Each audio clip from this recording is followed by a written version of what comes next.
और इधर दिल्ली में फिल्मी स्टाइल में हुई किडनैपिंग ने सभी के होश उड़ाकर रख दिए।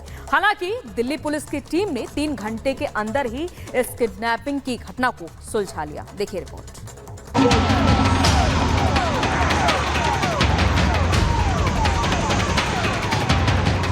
क्या आप भी मार्केट में जाते हैं तो ऐसा ही करते हैं कि सड़क किनारे गाड़ी रोककर कभी सब्जी, कभी फल या किसी दुकान में जाकर सामान खरीदने लगते हैं।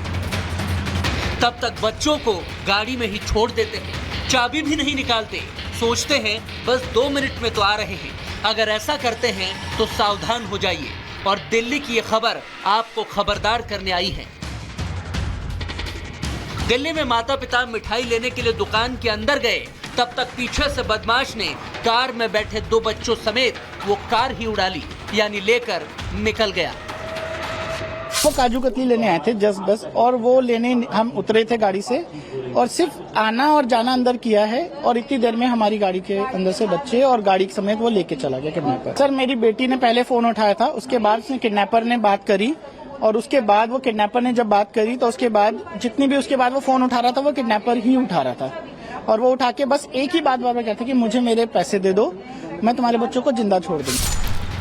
फिल्मी स्टाइल में हुई किडनैपिंग ने सबके होश उड़ा दिए। ये सब हो गया बस चंद मिनटों में।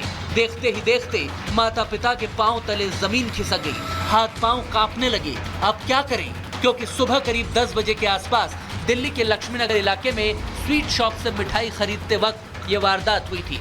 माता पिता जैसे ही बाहर खड़ी गाड़ी गायब मिलती है तो उनके होश उड़ जाते हैं।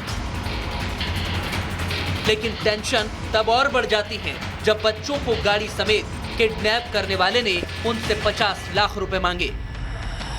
जैसे मेरा बेटा बहुत छोटा है तो उसको वो चुप कराने के लिए बार बार चाकू दिखा रहा था, और मेरी डॉटर को भी कि अगर तुमने जरा सा भी शोर मचाया, क्योंकि कई बार मेरी बेटी ने बोला कि मैंने विंडो के बाहर कोशिश करी चिल्लाने की, तो उसने बोला कि तुम्हारे बेटे को, तुम्हारे भाई को मैं चाकू मार दूंगा। इसकी वजह से वो मतलब थोड़ा सा कराया।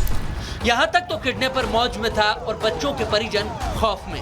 लेकिन फिर होती है दिल्ली पुलिस की एंट्री, क्योंकि पीड़ित परिवार ने पुलिस को जानकारी दी और शिकायत कर पूरा वाकया बताया तो पुलिस हरकत में आई। फिल्मी स्टाइल में दिल्ली पुलिस ने कार से भागते बदमाश का पीछा करना शुरू कर दिया। पूरे इलाके की नाकेबंदी की और दूसरे जिलों को अलर्ट कर दिया। दर्जन भर से ज्यादा टीमों को अगवा बच्चों की तलाश में दिल्ली पुलिस ने लगा दिया।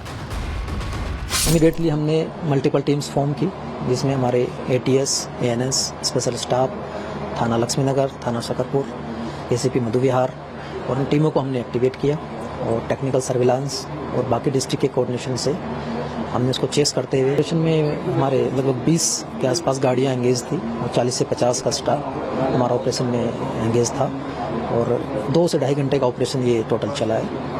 और 150 किलोमीटर के आसपास हमने 150-200 किलोमीटर के आसपास गाड़ी की मूवमेंट हुई।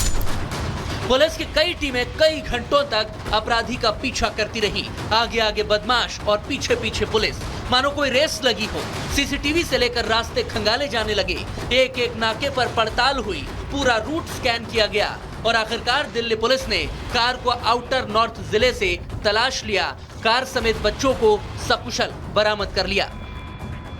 पुलिस के जरिए शख्स को कॉल किया जाता है, और आगे से एक शख्स कॉल को उठाता है और कहता है कि 50 लाख रुपए देने होंगे, वरना तुम्हारे दोनों बच्चों को जान से मार दिया जाएगा। पुलिस उस नंबर को लोकेट कर रही थी। इसी दौरान किडनैपर इतना शातिर था कि उसने गाड़ी को एक जगह पे नहीं रोका। दिल्ली में पहले वो निरंकारी कॉलोनी पहुंचता है, कभी शालीमार बाग इलाका जाता है, कभी अशोक विहार जाता है, और आखिर में बादली में बच्चों को छोड़ के फरार हो जाता है, क्योंकि किडनैपर को ये मालूम हो गया था कि पुलिस जो है उसके पीछे लगी है, अब उसका बचना अब मुश्किल है। पुलिस बच्चों और कार को तो सकुशल बरामद कर लाई, लेकिन आरोपी निकल गया। तभी तो दिल्ली पुलिस अब आरोपी की धरपकड़ के लिए कई लोकेशंस पर छापेमारी कर रही है। दिल्ली में ये पहला ऐसा मामला है जब बदमाश कार में बैठे बच्चों को ही किडनैप करके ले भागा, लेकिन पुलिस ने अपनी जाबाजी और सूझबूझ से अपराधी को दबोच लिया। वो कहते हैं ना, कानून के हाथ लंबे होते हैं। पर इसका ये मतलब नहीं कि आप लापरवाही करें, अपने बच्चों को ऐसे ही छोड़ दें। अपराध को रोकना अगर पुलिस की जवाबदारी है तो अपनों की सुरक्षा आपकी भी जिम्मेदारी है। Bureau report, Republic Bharat.